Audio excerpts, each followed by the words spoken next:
In today's story, a family reunion organized by an estranged aunt turns out to be a covert attempt to rewrite a multi-million-dollar inheritance. Before we begin, settle in and enjoy tonight's story. My aunt used a family reunion to collect everyone's DNA. My aunt collected my DNA from a plastic cup while she was standing 20 feet away, smiling for a family photograph. I did not know that at the time. I thought she had organized the reunion because my grandfather was dying and she wanted one final chance to repair the family. That was what she told everyone. She rented a lakeside event lodge, paid for catered barbecue, ordered matching shirts, and invited relatives who had not spoken to her in more than a decade. She called it the Bennett Family Reconnection Weekend. My mother called it a trap. Aunt Vanessa had been estranged from most of us for 7 years. She had not been excluded in one dramatic event. She had exhausted people gradually. She borrowed money and called it support. She insulted people, then demanded apologies for their reactions. She told private stories at public gatherings and accused anyone who objected of being ashamed of the truth.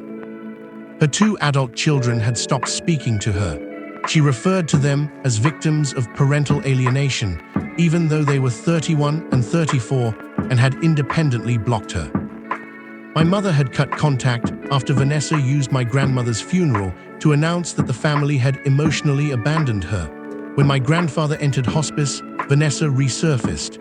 She sent long messages about forgiveness, mortality, and preserving family history. Then she announced the reunion. My mother refused to attend until my grandfather asked her to reconsider. He was too weak to come himself, but Vanessa promised to set up a video call so he could see everyone together. "He wants peace," my mother said. "He wants you two to stop fighting," I replied. "That is what peace means in this family." I agreed to go because she did. The first strange thing happened at registration. Vanessa stood behind a folding table with name tags, tote bags, and numbered wristbands. She hugged me for too long. "You look exactly like your father around the eyes," she said. "My father had been dead for 11 years. Thanks."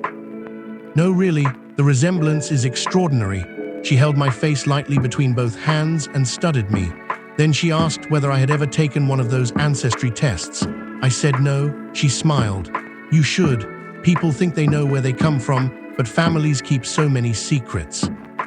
My mother heard her and stepped between us. "We've been here 4 minutes, Vanessa. I'm making conversation. You're inspecting her." Vanessa laughed loudly enough for nearby relatives to hear. "This is what I mean. Everything I do is interpreted in the least charitable way possible." She handed me a wristband marked 17. My mother received 18. Every guest received a number. Vanessa said the numbers were for raffle prizes. The lodge had a large dining hall, a patio overlooking the lake, and several smaller rooms filled with old photographs and family tree displays. Vanessa had spent months preparing. There were enlarged wedding pictures, military records, immigration documents, school portraits, and handwritten labels explaining how everyone was related. One branch of the family tree had been left blank. When I asked about it, Vanessa said, "That's the part we're going to complete together." At lunch, she made a speech. She said the family had allowed grudges to become identities. She said parents had been separated from children, siblings had been turned against siblings, and certain people had rewritten history to make themselves appear innocent. Everyone knew she was talking about her children and my mother. She never used their names. That was one of Vanessa's preferred methods. She made accusations broad enough to deny and specific enough to wound. Then she raised a glass. "This weekend is about truth," she said, "not anyone curated version of it." My mother leaned toward me. "She didn't organize a reunion," she whispered. "She organized a trial." My estranged aunt rented a lakeside lodge and invited relatives she had spent years attacking. At registration, she studied my face and asked whether I had ever taken a DNA test. Then she gave everyone numbered wristbands and announced that the weekend was about truth, not anyone curated version of it. For the first few hours, nothing openly disastrous happened. Children played near the lake. Cousins compared jobs and marriages. Older relatives examined photographs Vanessa had collected. She moved constantly through the room, taking pictures and encouraging everyone to use the disposable cups she had provided. Each cup had a small numbered sticker near the base. I noticed because mine matched my wristband. When I asked why, she said the caterer needed to track drink preferences for the evening service. That made no sense, but it was exactly the kind of unnecessary system Vanessa enjoyed creating. She liked making ordinary events feel as though they required her management. She also distributed family history questionnaires. Most questions were harmless: birthplace, mother's maiden name, known medical conditions, ancestral surnames. Others were more specific. Have you or a close relative completed genetic testing? Do you know your biological blood type? Were any children in your branch conceived during a separation? Has anyone questioned a recorded parent-child relationship? My mother left hers blank. Vanessa found it 10 minutes later. You forgot the health history section. I didn't forget. It could help the younger generation. You are not a doctor. I am trying to preserve information. You are collecting it. Vanessa lowered her voice. Not everything is about control, Diane. With you, it usually becomes about control. Vanessa's face tightened. Then she smiled at me. Your mother has always confused boundaries with punishment. My mother walked away. That exchange was mild by their standards. The real disturbance began after dinner. My cousin Lee could not find her toddler's pacifier. Another cousin was missing a hairbrush from the women's restroom. My uncle complained that someone had cleared the napkins and silverware from his table while he was still eating. Vanessa blamed the catering staff. Then I saw her assistant carrying a clear storage box through the side hallway. The assistant was not family. Vanessa introduced her as a friend from church named Melissa. Inside the box were plastic bags. Each bag contained something small: a cup, a napkin, a utensil. I followed her. She entered one of the private meeting rooms and closed the door. I tried the handle, locked. Vanessa appeared behind me almost immediately. That room is for event supplies. Then why is it locked? Because children are running around.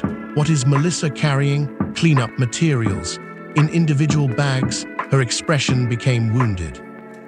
You have been here less than a day, and you're already searching for evidence against me. I asked a question. You followed a guest into a private room. She isn't a guest. She's working for you. Vanessa folded her arms. This is exactly what your mother does. She recruits people into distrusting me before I've done anything. She didn't tell me to follow anyone. No, she doesn't have to. She raised you to anticipate danger whenever I enter a room. She said this while standing in front of a locked room containing numbered bags of used personal items.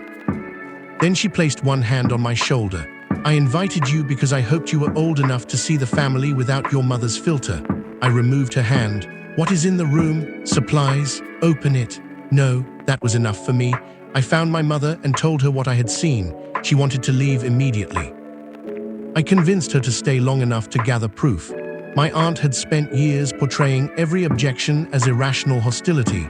If we accused her without evidence, she would tell the family we had sabotaged the reunion because reconciliation threatened us. I checked the cup I had used at lunch. It was gone. So was my mother's. The trash bins still contained other cups, but none with numbered stickers. We searched the dining hall. Every numbered cup had been removed. Unnumbered water bottles and soda cans remained. The wristbands were not for raffle prizes. They linked each person to whatever Vanessa collected after they used it. I returned to the family tree display. The blank branch began beneath my late great-uncle Raymond. Raymond had never married and had no acknowledged children. He had also been wealthy. He founded a regional building supply company and sold it shortly before he died. Most of his estate went into a trust, benefiting his surviving siblings and their descendants. My grandfather was the only surviving sibling. When he died, the remaining trust assets, approximately $6 million, would be distributed among the next generation according to the trust documents. My mother and Vanessa were both beneficiaries, so were two other siblings, unless Raymond had a biological child. A direct descendant could challenge the distribution. I photographed the blank section. Then I noticed a small handwritten card beneath it. Possible issue, undocumented paternal line. Vanessa had covered the card with a decorative leaf, but part of it remained visible. My mother stared at it. She thinks she's Uncle Raymond's daughter. Is that possible? No, you answered quickly, because she's done this before. My mother told me that Vanessa had questioned her paternity as a teenager. Their father, my grandfather, was quiet, disciplined, and emotionally distant. Raymond was charismatic and generous. He gave Vanessa expensive birthday gifts, attended her school events, and paid for 1 year of college after she dropped out. Vanessa interpreted his attention as evidence. She wanted him to be her father, my mother said. Why? Because she thought she deserved someone richer. That sounded cruel until my mother explained the history. Vanessa constantly told people she had been born into the wrong life. She believed our grandparents had restricted her potential. She blamed them for not funding business ideas, not buying her a home, and not protecting her from the consequences of 2 divorces. When Raymond died, he left her $10,000. She called it an insult. After learning about the trust, she began suggesting that Raymond's gift reflected a hidden relationship. My grandfather denied it. Their mother denied it. Raymond's former partner denied it. Vanessa said the entire family was protecting an inheritance. Now my grandfather was dying. Once he was gone, Vanessa apparently intended to produce DNA evidence. The question was whose DNA she needed. Raymond had been cremated. He had no acknowledged children, but our family carried overlapping genetic connections. Testing enough relatives could potentially support or weaken Vanessa's theory. She needed samples from my grandfather's descendants, especially my mother, Vanessa's siblings, and their children. She had invited the entire family to one location and labeled their cups. The reunion was a collection event. My mother called her attorney. I called Lee and quietly asked whether she still had the toddler's pacifier. She did not. I told her not to let her children use any numbered cups. Within 20 minutes, whispers moved through the lodge. Vanessa noticed. She climbed onto the small stage and tapped a microphone. I understand some people are spreading a very ugly accusation. The room went quiet. She said she had organized a voluntary family health project. She claimed the numbered cups were part of a catering allergy system and that no biological testing had occurred. Then Lee asked why her child's pacifier had been bagged. Vanessa said she knew nothing about it. Melissa attempted to leave through a side door. My cousin blocked her. The clear storage box was still in her hands. Several relatives saw the bags. Vanessa's voice changed. The warm reunion host disappeared. You have no right to detain her. No one is detaining her, Lee said. We're asking her to put down our children's belongings. They were abandoned. They were in our diaper bag. That is not what I was told. Who told you? Vanessa pointed at my mother. This is your work. My mother actually laughed. You stole a baby's pacifier, and somehow I did it. I collected nothing, then opened the room. Vanessa refused. The lodge manager became involved after voices rose. He said the meeting room had been rented under Vanessa's name, and he could open it if property belonging to guests was believed to be inside. Vanessa stood in front of the door. I will sue this facility. The manager unlocked it anyway. The room contained 3 folding tables. On them were more than 60 numbered bags. Cups, napkins, utensils, hair, toothbrushes from overnight guests, tissues, a pacifier, 2 cigarette filters, and several envelopes containing cotton swabs. Beside them were printed guest lists matching names to wristband numbers. At the far end sat 6 prepaid genetic testing kits. The lodge manager opened the room my aunt refused to show us. Inside were more than 60 numbered bags containing cups, napkins, hair, toothbrushes, a baby's pacifier, and cigarette filters. Each number matched a reunion wristband. At the far end of the table were 6 prepaid DNA testing kits. Vanessa did not apologize. She said, "You don't understand what this family has done to me." That sentence transformed the confrontation from discovery into confession. My grandfather, according to Vanessa, was not her biological father. Raymond was.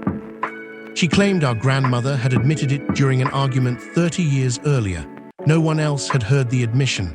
Our grandmother had been dead for 12 years. Vanessa said Raymond always knew. She said his $10,000 bequest was a coded acknowledgement. She said my grandfather had deliberately concealed the truth to preserve control of the trust. My mother asked why Vanessa had not taken a direct DNA test herself. I have. With whom? Vanessa looked toward Melissa. Melissa's mother had been Raymond's longtime partner. After Raymond died, his partner kept several personal items, including an electric razor and an old hairbrush. Melissa had obtained hair from the brush. The private test was inconclusive because the sample was degraded. Vanessa then uploaded her own DNA to several genealogy databases. She found distant matches consistent with both sides of our known family. That proved very little because Raymond and my grandfather were brothers. To distinguish between them, she needed comparative samples from their descendants.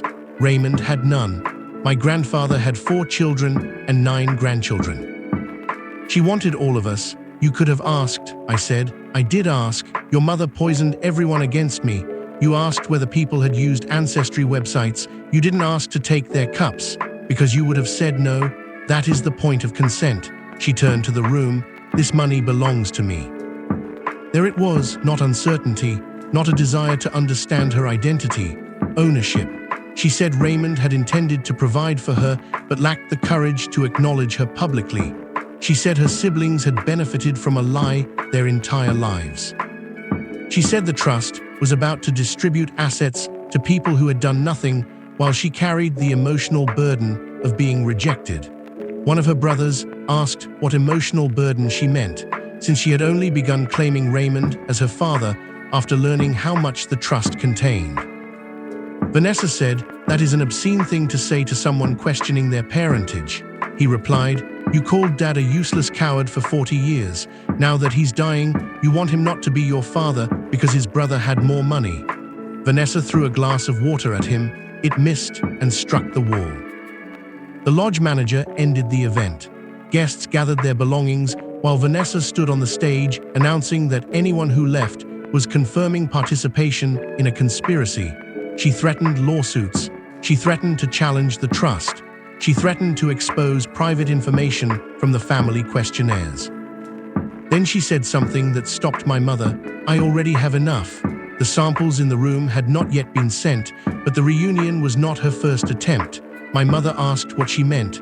Vanessa smiled. "You should have paid more attention at Dad's birthday." My grandfather's 80th birthday had been held the previous year at my mother's house. Vanessa had not been invited. She sent a gift basket through Melissa. The basket contained wine glasses engraved with everyone's initials. After the party, Melissa offered to collect them for replacement because several had supposedly been engraved incorrectly. My mother had returned 6 used glasses in the original box. Vanessa had samples from the previous year. The reunion was meant to fill gaps and create a cleaner chain of comparison. That was the midpoint reversal. We had caught her collecting DNA. We had not prevented the testing. The next morning, my mother called the trustee managing Raymond's estate. Vanessa had already contacted them. She had submitted a formal notice of potential descendant status and demanded that distribution be suspended after my grandfather's death. Her filing included a private laboratory report. The report did not prove she was Raymond's daughter. It showed that she was closely related to several sampled individuals in a manner compatible with being their half-sibling or full sibling. Because Raymond and my grandfather were brothers, the analysis could not distinguish the relationships without stronger reference material. Vanessa presented the ambiguity as support. She also submitted a sworn declaration stating that the samples had been voluntarily provided during a family genealogy project. That was false. The trustee froze the upcoming distribution pending legal review. My grandfather was still alive, but Vanessa had already placed the family into litigation around his death. When my mother told him, he asked to speak with Vanessa. She refused unless the call was recorded. He agreed. I was present because my mother did not want to be alone. Vanessa appeared on video from her home office with Melissa beside her and a framed photograph of Raymond positioned prominently behind them. My grandfather looked small in his hospice bed. He asked one question, "Why are you doing this now?" Vanessa began crying, not quietly. She said he had denied her identity, deprived her of a real father, turned her siblings against her, and allowed her to struggle while sitting on money that should have been hers. My grandfather waited. Then he said, "Raymond was not your father. You cannot know that. I can." "You believed whatever mother told you." "No." Vanessa leaned toward the camera. "Then prove it." My grandfather looked at my mother. She did not understand. He asked her to retrieve a metal lockbox from his closet. Inside were military records, old property documents, and a sealed medical file. The file concerned Raymond. At 22, Raymond had been treated for testicular cancer. The surgery and radiation left him infertile. 2 separate fertility evaluations later confirmed that he could not father children. The dates preceded Vanessa's conception by 5 years. Vanessa said medical records could be falsified. My grandfather said Raymond had told him personally. She said they had invented the story together. He closed his eyes. "Nothing will satisfy you because the question is useful to you." Vanessa accused him of speaking in riddles. He said, "You do not want Raymond to be your father. You want everyone else to be unable to prove he was." Then he ended the call. For several hours, I thought the medical records would finish the matter. They did not. Vanessa's attorney argued that infertility was not always absolute and that old medical assessments could be inaccurate. He demanded an independent review. He also claimed the family had produced the records only after being caught suppressing genetic evidence. Vanessa went online. She posted a 17-minute video describing herself as an abandoned daughter fighting a wealthy family. She did not mention that she was already a beneficiary of the trust. She did not mention the stolen samples. She said relatives had physically prevented her from conducting a harmless genealogy project. She showed photographs from the reunion, smiling families, matching shirts, children near the lake. Then she showed video of my mother demanding access to the locked room, edited without context. My mother looked aggressive. Vanessa's children saw the video. Her son posted one comment, "She did this to us too." He contacted my mother privately. Vanessa had spent years questioning whether her ex-husband was their biological father. During their divorce, she repeatedly threatened to reveal that one or both children belonged to another man. She refused to say whether it was true. Whenever her children withdrew from her, she offered DNA testing as a route to the truth, then canceled appointments or changed the conditions. The uncertainty gave her leverage. Her daughter had eventually tested independently. The man who raised them was her biological father. Vanessa then claimed the laboratory was unreliable. Her children understood the pattern before we did. For Vanessa, parentage was not a fact to discover. It was a permanent source of instability she could activate whenever she needed attention, loyalty, or money. Her son also gave us something useful. 2 months before the reunion, Vanessa had emailed him asking whether he still had access to his childhood medical samples. She said resolving her own paternity could make all of us financially secure. He asked how. She replied that if the trust recognized her as Raymond's child, her descendants might receive a share. She offered him money if he cooperated. He refused. She told him he was allowing my mother to steal from his children. The message established her financial motive and her willingness to recruit relatives into the claim. We sent it to the trustee. Then, the laboratory contacted several family members. Vanessa had submitted samples using names and consent forms that appeared to belong to us. My mother's form contained a digital signature. It was not hers. My form used an old address and a photograph copied from social media as identification. The laboratory froze the accounts and preserved the materials. Vanessa had expected family anger. She had not expected the testing company to treat false consent as a serious legal problem. Our attorney demanded the destruction of all untested samples and disclosure of every result. Vanessa refused. She claimed the samples belonged to her because they had been discarded. That argument might apply to an abandoned cup in some contexts. It did not make forged consent forms legitimate. The testing company terminated her account and provided records in response to a subpoena. Those records revealed her final plan: She had not intended merely to prove Raymond was her father. She intended to create enough uncertainty to force a settlement before the trust distributed. In messages to Melissa, she estimated that the trustees would pay between $1 and $2 million to avoid years of litigation. She wrote, "They don't have to believe me. They only have to believe I can delay them."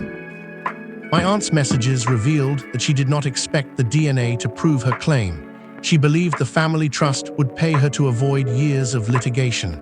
In one message, she wrote, "They don't have to believe me. They only have to believe I can delay them." That was the largest reveal. The reunion, the family tree, the speeches about truth, and the stolen samples were not a sincere search for identity. They were leverage for an inheritance settlement. The paternity story only needed to remain unresolved long enough to become expensive. My grandfather died 6 weeks later. Vanessa did not attend the funeral. She sent flowers with a card describing herself as his unacknowledged niece and legal daughter of Raymond Bennett. The funeral director removed the card before my mother saw it. After his death, the trust litigation accelerated. Vanessa demanded recognition as Raymond's descendant or a confidential settlement. The trustees refused. The court ordered independent analysis of the available evidence. Raymond's medical records were authenticated. His former physician was dead, but hospital archives confirmed the treatment history. More importantly, the trustee found a preserved tissue sample associated with a later biopsy. The court authorized limited kinship testing. Vanessa objected. For someone who had spent months demanding DNA evidence, she became remarkably concerned about laboratory reliability once a direct comparison became possible. The result excluded Raymond as her biological father. It also confirmed that my grandfather was almost certainly her father. Vanessa challenged the chain of custody. Then she challenged the statistical model. Then she claimed that the tissue could have belonged to someone else. The judge rejected the claim. Her descendant petition was dismissed. The trust was distributed according to the original documents. Vanessa still received her existing beneficiary share through my grandfather's branch. It was more than $400,000. She called it stolen money. The court ordered her to pay part of the trustees' legal fees because of the forged consent documents and misleading declarations. That consumed a significant portion of what she inherited. Several relatives considered criminal complaints over the samples. The local prosecutor reviewed the case but declined to bring charges against Vanessa for collecting the discarded items alone. The forged laboratory forms were more serious, but jurisdiction and evidentiary issues complicated the case. Melissa accepted a civil settlement. She disclosed where the remaining physical samples were stored and signed a declaration describing Vanessa's instructions. The cups, hair, toothbrushes, and other items were destroyed under supervision. My mother watched by video. She said it felt absurdly ceremonial. A waste company shredding cotton swabs and plastic bags while 3 attorneys observed. But after what Vanessa had done, ordinary disposal no longer felt sufficient. The family reunion never recovered its original meaning. Several relatives blamed my mother for escalating the matter. Others blamed anyone who had attended. A few continued defending Vanessa. They said she had genuine reasons to question her identity. They said the family should have given her answers earlier. They said taking DNA without permission was wrong, but so was excluding her. Vanessa relied on that, but every conversation about her contained one. She lied, but she was hurt. She stole, but she felt excluded. She threatened people, but she had been ignored. She forged consent, but the family had secrets. The explanation always became an exemption. Her own children remained estranged. After receiving the inheritance, she sent each of them a check for $10,000. Her daughter returned it. Her son donated his to a domestic abuse charity and mailed her the receipt. Vanessa posted online that her children had been manipulated into rejecting a mother's generosity. She never mentioned that she had offered them a share of a lawsuit before asking whether they wanted a relationship. My mother stopped speaking about her, not angrily, completely. She blocked Vanessa's phone number, email addresses, and social media accounts.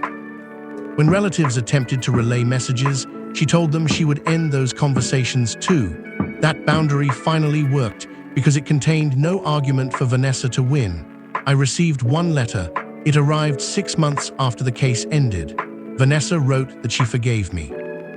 She said I had been used by my mother, just as her own children had been used by their father.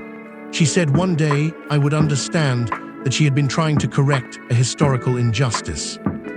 Then she added that the DNA results raised additional questions about another branch of the family and asked whether I wanted to learn the truth before my mother died.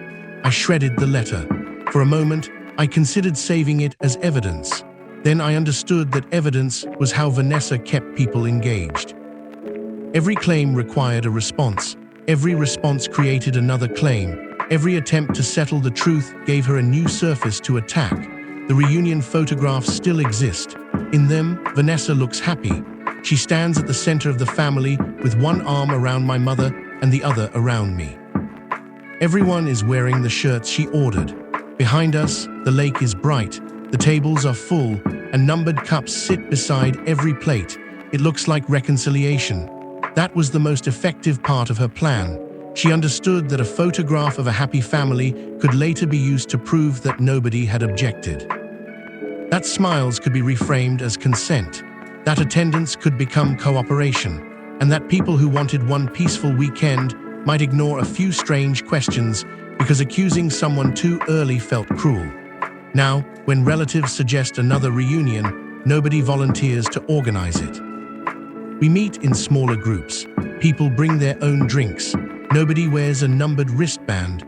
And whenever someone says they are only asking a harmless question about family history, someone else asks the question Vanessa spent her whole life trying to avoid.